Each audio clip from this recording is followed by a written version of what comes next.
Yo, what's up, guys? So the trade deadline has come and gone, and the Maple Leafs have made two final trades, trading Bobby McMann to the Seattle Kraken for a 2027 second-round pick and a fourth-round pick in 2026, and then trading Scott Laughton for a conditional third-round pick. Man, oh man, this was a very underwhelming trade deadline for the Toronto Maple Leafs. Now, the Nick Watt trade was fantastic. I thought, you get a first-round pick, you get another pick on top of that. That's great and all, for a guy like Nick Watt. Bobby McMann, getting a couple picks for him, a second and a fourth, not horrible, not amazing. Obviously, that would have been nice if the Leafs could have gotten a first rounder, or maybe a second and a third, or maybe two seconds. That would have been nice as well, but Scott Laughton getting traded for a third-round conditional pick after the Maple Leafs traded Nikita Grabenkin and a first-rounder for Scott Laughton last year. And Scott Laughton didn't even play a shift or two in the top six or even get a real legitimate look at third-line center this year because we traded for Nick Watt. I'm telling you guys right now, Brad Treliving should not be the GM of this hockey team anymore. He shouldn't even be the GM currently right now as I'm speaking, but unfortunately he is. If Brad Treliving is the GM of the Maple Leafs next year, I'm going to be a very disappointed Toronto Maple Leafs fan. He has done a horrendous job the last two trade deadlines, okay? Last year, obviously, we know the disasters that ensued with trading Fraser Minton and a first for Brandon Carlo. We all know how that's turned out this year. The Scott Laughton deal, like I just mentioned, on top of that all, those two deals have absolutely hindered the Toronto Maple Leafs' future for the next 3 to 4 years, I think. This is an absolutely horrendous deadline for him. Last year was bad enough as it is. And then to show us fans this year that he can't be creative, can't retain any young prospects, not able to get the asking price that we set out there. It is a complete and utter indictment on the GM that Brad Treliving is, and then Oliver Ekman-Larsson not getting traded as well. OEL had 2 years left at $3.5 million. That's a fairly friendly deal, cap hit. And nobody wanted to offer a first for him. I'm sure OEL's glad he's staying, but for us Leaf fans, not to get any assets back for him, sure, it's great that we keep our best defenseman, but it also sucks as well that we can't get anything in return. And even for Laughton as well, we could have gotten way more than him for just a third rounder. Like, honestly, Scott Laughton's making $1.5 million for the rest of the year. You're telling me a cup contender didn't want to offer up more than a third rounder for him?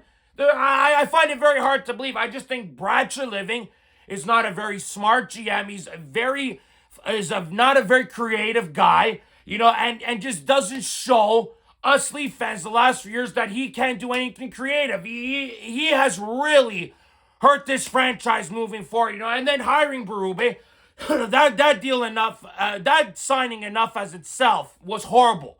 Hiring Berube at the beginning, we all liked it, cup winner, brought in a different mentality, tough, physical former player, of course, and to see what he's done with this team and how he's done the lineups and everything, that's another indictment on Brad Treliving, of course, because he's the one who hired Craig Berube. Both these guys this year have done a horrendous job, and I'm honest with you guys, they should not be on the team next year. Neither one of them should. And that is going to be up to Keith Pelly to say to himself, are these two fit enough to be running the Maple Leafs next year? And it wouldn't surprise me if Keith Pelly did not fire them. No, it wouldn't surprise me at all. Because that's how stupid this organization is ran. They are an inept organization that doesn't do the right things at the right time and don't have a ruthless mentality and doing what's right for the franchise and what's right for the hockey team. There are certain things that this franchise needs to do, not only in the offseason, but moving forward. You cannot be keeping these deadweight players on your team moving forward. Guys like Domi, guys like Riley who obviously has a no move and can control his future.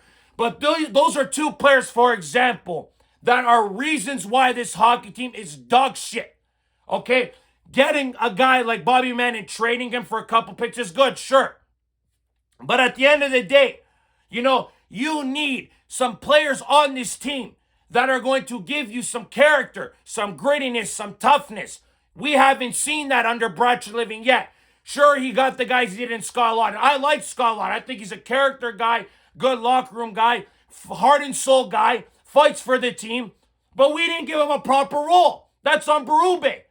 And then Treliving traded what he did. That's his fault for overplaying his head multiple times last year and getting fleeced by not only the Flyers, but the Boston Bloody Bruins as well. Not like that franchise hasn't fleeced us before.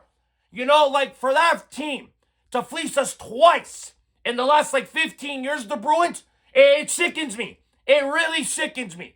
It really does. And for Treliving, to just sit there and say, oh, you know what, we're going to be better this year. We've really improved the team. We've made them more physical and more forechecking. It was all bullshit. It was honestly all bullshit. Because the additions he's brought in, guys like Joshua, for example, haven't been good enough. They honestly haven't. Brandon Carlo's obviously been a disaster because he plays with a guy like Morgan Riley. A guy like that's going to make you worse. But at the end of the day, do I give Treliving some credit for trying to get Rantanen last year? Sure. But that didn't happen because Marner had the no move. But other than that, he's been horrible. Hasn't made a big swing. Obviously that's due because his hands were tied because of what Dubas and Shanahan left him. I get that. But everything that has happened for the last 3 years is his doing. Sure, those other two made a mess. It was his job to come in and clean it up, and instead he poured gasoline on the fire and made it even bigger. This thing is going to get worse before it gets better because he can't be trusted. He shouldn't be running the team anymore. After these two trades today and the one yesterday, it's okay, but it's not good enough. It honestly isn't.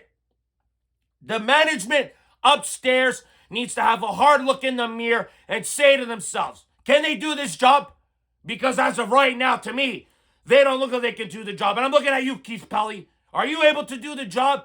Are you able to put what is most important with this franchise? And that is trying to win a Stanley Cup for the first time since 1967. Or is it about putting asses in the seats and selling jerseys and tickets? What's more important? We're going to find out this offseason what's more important because if he keeps these two around and Treliving and Berube, we'll know our answer. But if he's serious about trying to win a Stanley Cup, he's got to bring in some bona fide guys that know how to do the job properly. Okay? Enough of this nonsense of trying to get a guy in here, because he was the best available. No. You got to go with who you think can do the job. At the end of the day, Treliving was only hired because there was nobody else available. Let's be honest here. He was the most experienced guy available. The Leafs didn't want to run the risk of hiring a guy who was new at the job. They didn't want that. So they hired Treliving. Well, look what happened now, 3 years later. We obviously saw what he did in Calgary in the past.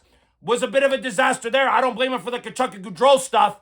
But what he's done here has been an utter disgrace, an indictment on him as a GM. Berube's had his faults as a coach as well this year. But this deadline alone and last year itself, Brad Treliving has done worse for the Toronto Maple Leafs than he has done better for this franchise. He has set us back a couple years, maybe more than that. I don't know if this team's going to make the playoffs next year. I don't know what they're going to do in the offseason. I don't know who they're going to hire if they do fire him. Who knows if he's here at the end of the year, guys. I don't think he should be. I don't think Berube should be either, but I'm telling you guys right now, this has been a very disappointing deadline. This has been a very disappointing season. He has failed us as a fan base, Brad Treliving. Berube has failed us as well. The team has failed us. Everybody has failed this fan base this season, guys. I can't wait for this season to be over. I am extremely intrigued to see what happens this offseason with this franchise, guys, because it is not good enough. The team isn't good enough. Everything is just not good enough. I am sick and tired of it. Just a disgraceful trade deadline for Brad Treliving and the Maple Leafs brass, guys. We'd love to hear your thoughts and opinions on this trade deadline, guys. So if you like this video, subscribe if you guys want to see more content. Go Leafs, go, I guess, right, guys? We'll see you guys on the next episode of Leafs Unfiltered. Ciao, guys.